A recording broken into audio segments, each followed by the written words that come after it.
Let's get right to it because it's got a lot of stuff to get into. You got a book out. I want to talk about that a little bit or whatever. But obviously, let's get to your season and put in perspective of what this season was like for you. Your first in Colorado, you inherited a program that went 1-11 before you arrived. You finished 4-8, but you lost 6 straight. You lost 8 of your last 9 games. I know what we look at as you, but I mean, even here, they got you as the 2023 Sports Illustrated Sports Person of the Year. Congratulations on that. Put into perspective what things are like for you right now and how this season, how would you describe the season?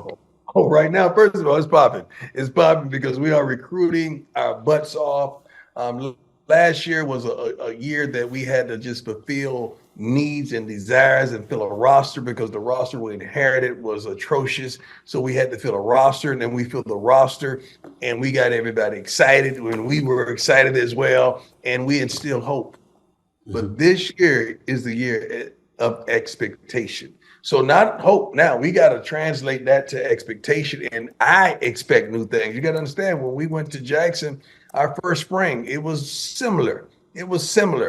But then that next year, we got everything we needed because we assessed the situation, evaluated all the players. Now we know just what we needed, and we went out and got it. And that's what we're doing right now on the brink of National Signing Day on Wednesday. It's phenomenal what we're doing throughout the portal as well as signing the young high school players. Is there anything from last season that you would change? And before you answer that question, look at the premise that I'm coming from.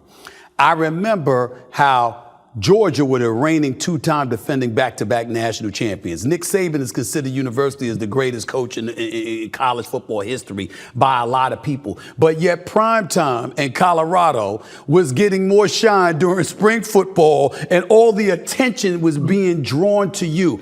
I know there were obvious benefits to that, which I am quite sure you are benefiting from because you deserve it, because damn it, nobody was thinking about Colorado until you arrived. So let's be clear. I support that. But I'm wondering if there was anything that you could have done differently. Was there something? And if so, what was that something?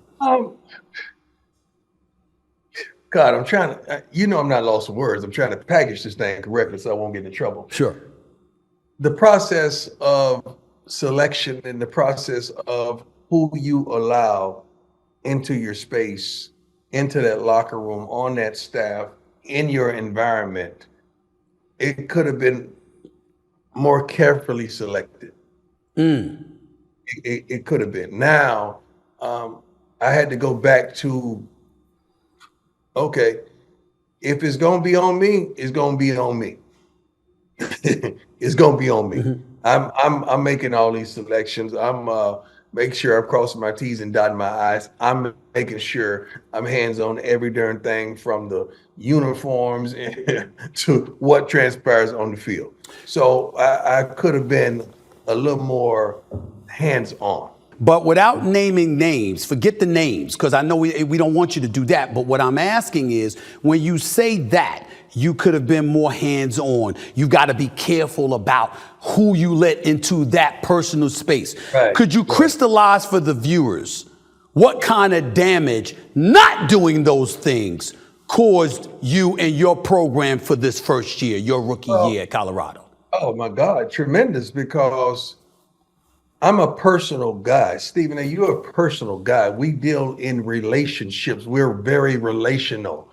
So if that's not translated from the top, it's never going to make it to the bottom. So that's who I am, what I am, how I am, and that's how I'm going to continue to be. And I got to make sure the kids in that locker room, at all costs, with all staff, they come first.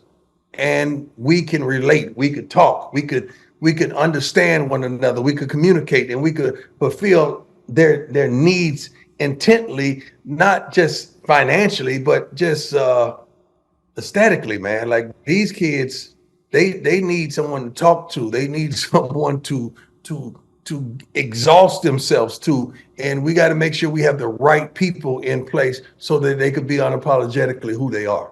And I'm doing a better job with that, making sure we have the resources and the persons that can make sure these kids become professionals, not just professional athletes, professionals, because the better they are off the field, the better they're going to be on the field. I find you to be in a tricky situation because I know how much you love kids, and I know how much you love young men and to help them grow into being mature young men. I always known how important that is to you. But I also know how important fatherhood is to you. And no matter how much you love those kids, you have not one but two sons on your team. And one of them happens to be the superstar of the team. So it ain't like it's just your son. He's the man for that because the other one gonna get mad. You better not say one of them because the other one gonna get mad. I'm sorry. I'm sorry. You talk about both of them. Shaq's gonna be mad. You're gonna be getting the DM from Shaq. I got you covered. But I often wondered how difficult that was for you this season, especially considering the fact that your son, the star quarterback, was sacked about 56 times, for crying out loud. I mean, what was that like for you as the challenging element of that, watching your son go through what he went through, because you didn't have hogs. I'm not questioning anybody's skill. I'm talking about hogs. Right. I'm talking about the meat potato brothers. No, you're right about that. You're 100%, but you got to understand how I raised him. Right. Like we always lived affluently. We were taken care of because God blessed me and I worked my butt off. But we performed. My kids played in the inner city from day one, from the rip. Like, so they understand everything ain't gonna be rosy. Everything ain't gonna be 100. You're gonna have to work through some adversity in life. And I love that about him. He never once complained about his line. Never once complained about the plays. Never once complained about anything. He just worked through them. But as a father, you know what's supposed to transpire. You know what's supposed to happen. And let's just take the father out of it. Just as the coach, this ain't right. We better than this. Then you put in the father element after the game, saying, my son had to go in there and get shot up at halftime just to make it through the fourth quarter. This ain't it. We better than this. No. We better than this. And are y'all forgetting that this is my son? When we putting all this stuff together, are y'all forgetting this is my son? So sometimes that's the only element of it that happens way after the game, not during the game. He's my player during the game. After the game, when I'm seeing him limping and in the ice tub and trying to prepare all week physically, and I had to give him a day off every week because his body don't even recover to Wednesday. That was the tough part of it. What did you say to him when he was going through that? What were you saying to him as the coach that was different than what dad would be saying to him if you were not the coach? We're going to do better than this. I'm going to fix this. I'm going to fix this. And the thing about it, he's the kind of guy that's going to help you fix it, because you talking about one of the greatest recruiters. He and Travis are probably the best recruiters we got on the squad, because these kids DM them and hit them and just want to talk to them about coming there and want to play with them because of the way they approach the game. So they know what they need. And the thing about coaches, sometimes we can be fooled and hoodwinked and bamboozled because of what we see we think is authentic. These kids know who's real and what's real and what they need to go to the next level and who's a real dog and not a cat. They know. So they help us go out there and attract those different type of players. And when they come on campus, it's a wrap. I think, shoot, we're at probably 90%. If you make it to Boulder, Colorado, you gonna commit. So don't